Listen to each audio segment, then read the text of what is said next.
Good morning, guys. Miriam here. It's 6:30 a.m. I'm supposed to be on set. The call time is for 8:30 in the morning.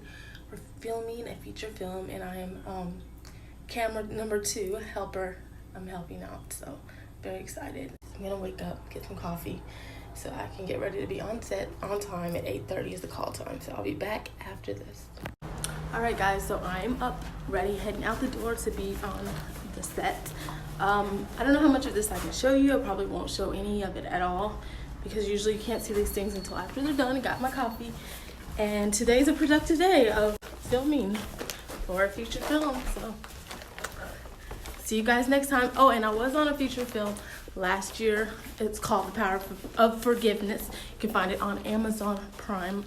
I was credited as one of the camera crew people, so go check that out on Amazon Prime. See you guys later. Bye.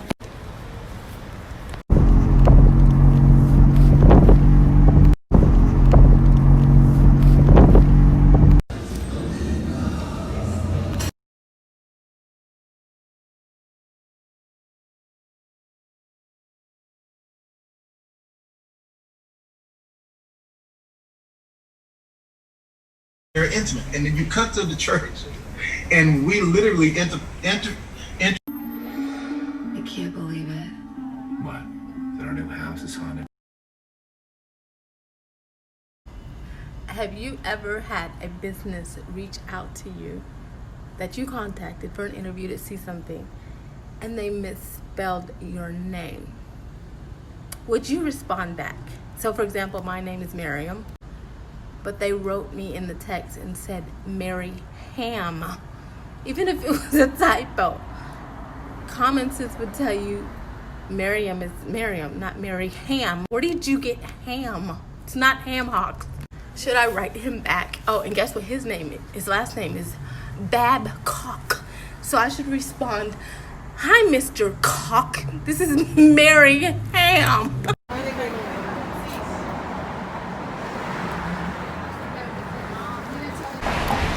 So we are here at Tsuri. It's a sushi place. And oh, thank you. And I'm here with my girl Trin. Sexy roll. I've got too much food. Sexy roll in my hot night. I be wondering how do they come up with the names for the sushi? Because I'm not having a hot night. And I'm not feeling sexy. And the rolls are called Hot Night and Sexy Rolls. Oh my gosh. I got way too much food, but it's really good.